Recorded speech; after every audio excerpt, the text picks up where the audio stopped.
Hi everyone. तो आज हम लोग पढ़ेंगे nursing management of patient with disorders of integumentary system. Clear है? तो हम लोग पढ़ेंगे इंटेगुमेंट्री सिस्टम्स के डिसऑर्डर। पहले तो हम लोग पढ़ेंगे फ्लोरोसिस। ठीक है, फ्लोरोसिस के बारे में पढ़ेंगे। तो फ्लोरोसिस क्या है?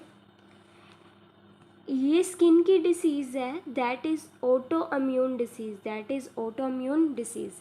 क्लियर है? इसमें क्या होता है कि जो स्किन है उसमें इन्फ्लामेशन हो जाती है। ठीक है, देखो ऑटो इम्यून डिसीज़ का मतलब क्या है कि हमारे इम्यून सिस्टम से रिलेटेड है। क्लियर है? देखो एक पेशेंट है अगर जिसको फ्लोरोसिस हो गया है, ठीक है, तो हम उसकी फैमिली को कैसे गाइड कर सकते हैं? Fluorosis is not a contagious, so no special precautions are necessary. ये कंटेजियस नहीं है। ठीक है, कि ऐसे नहीं है कि एक पर्सन से दूसरे पर्सन में फैल जाती है।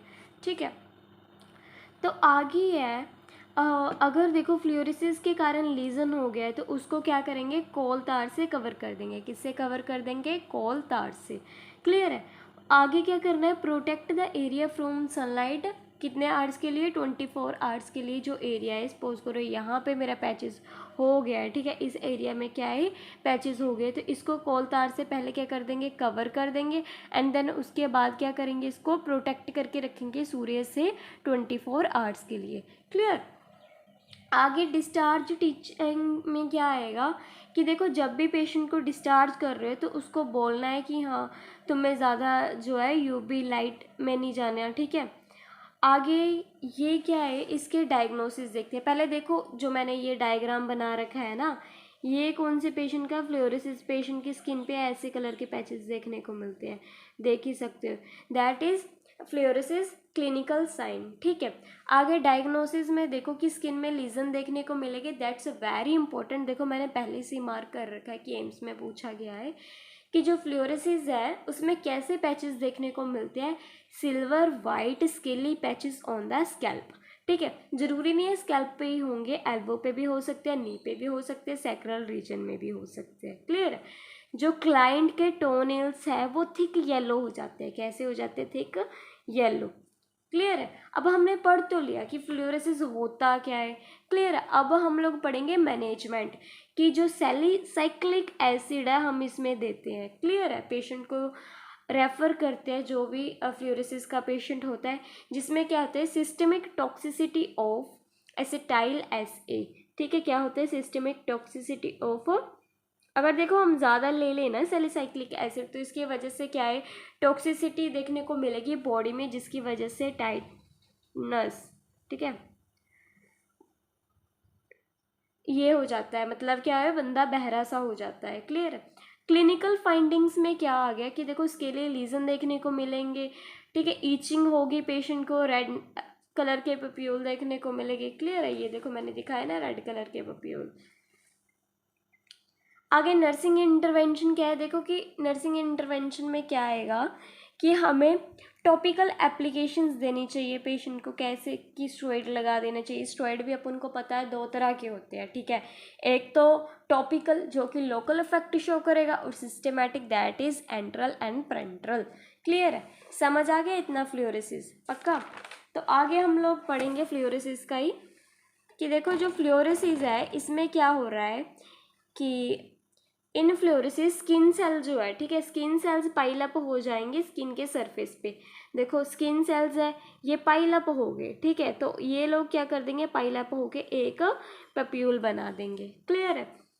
आगे है देखो फ्लोरोसिस पेशेंट को और क्या प्रॉब्लम हो सकती है। हमें पता है कि फ्लोरोसिस क्या है?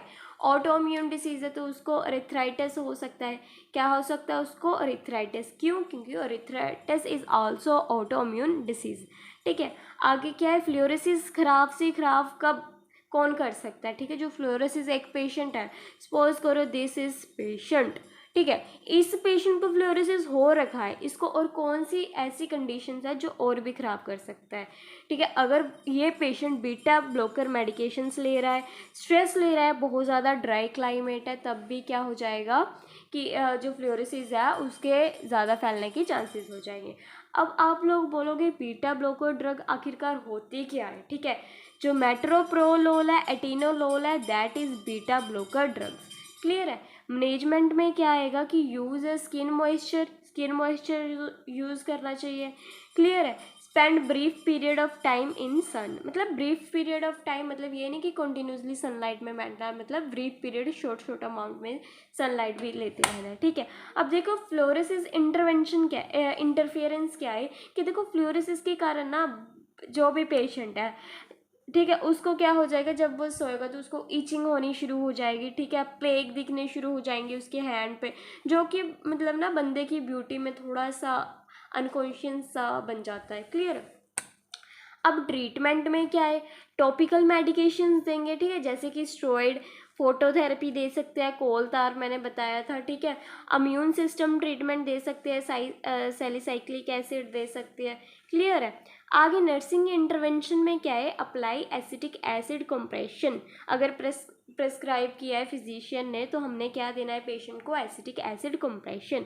ठीक है। ये ज़्यादातर देखने को किस में मिलता है, चिल्ड्रन एंड यंग अडल्ट। किस में देखने को मिलता है, चिल्ड्रन एंड यंग अडल्ट। ठीक है। फ्लोरोसिस की एक टाइप है that is good tet fluorosis. ठीक है। जिसमें क्या होता है, अस्पी जो साइन देखने को मिलता है, जिसमें क्या है कि एक वेसल है उसमें ब्लीडिंग देखने को मिलेगी। क्लियर है। तो कॉज्ड बाय ये होता किसकी वजह से, एंटी मलेरियल लिथियम की वजह से देखने को मिलेगा, बीटा ब्लॉकर की वजह से देखने को मिलेगा, स्ट्रेस की वजह से, अपर रेस्पिरेटरी ट्रैक इन्फेक्शन की देखने से मिलेगा। क्लियर है। तो देखो जो भी हमारे पास जैसे मतलब इंटेगुमेंट्री डिसऑर्डर्स हम लोग पढ़ रहे हैं ना, अभी क्या पढ़ रहे हैं, इंटेगुमेंट्री डिसऑर्डर्स। तो उसके लिए हम कौन कौन से डायग्नोस्टिक टेस्ट करवा सकते हैं, ये सब के लिए हम कर सकते हैं। ठीक है। Diagnostic test for integumentary system.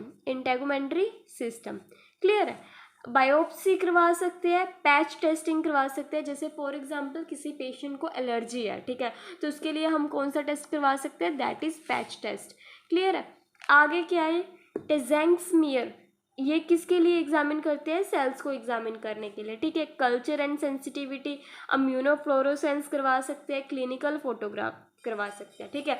Biopsy करवा सकते हैं, पैच टेस्टिंग, टेजेंग स्मीयर करवा सकते हैं, स्किन स्प्रैकिंग करवा सकते हैं, कल्चर एंड सेंसिटिव करवा सकते हैं। ठीक है। सेंसिटिविटी, ये सारे टेस्ट होंगे। अब ट्रीटमेंट के लिए देखो क्या क्या कर सकते हैं, जो नॉर्मली ट्रीटमेंट है, बैक्टीरियल सोप प्रेफर करेंगे अगर बैक्टीरियल डिसऑर्डर है। ठीक है। Cleanness and good hygiene maintain करके रखेंगे उसके, अवॉइड कॉन्टैक्ट। ठीक है। जिसको जैसे फंगल इन्फेक्शन हो रखी है तो उससे कॉन्टैक्ट को थोड़ा अवॉइड करेंगे। अगर इन सब डिसीज़ कंडीशन के कारण पेशेंट को, ठीक है, बुखार हो रहा है, फटीग फील हो रहा है, तो उसको एंटीबायोटिक्स रेकमेंड करेंगे। ठीक है। डेक्सामिथोसोन नाम की क्रीम आती है, वो हम लोग दे सकते हैं डर्मेटाइटिस में। क्लियर है।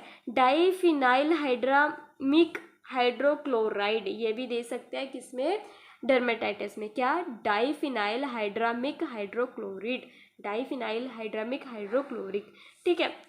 आगे क्या है, टॉपिकल एंटीबायोटिक्स दे सकते हैं लाइक एक्ने में कौन कौन सी, टेट्रासाइक्लिन, क्लिंडामाइसिन, एरिथ्रोमाइसिन। क्या क्या दे सकते हैं, tetracycline, clindamycin, erythromycin, tetracycline, clindamycin and erythromycin.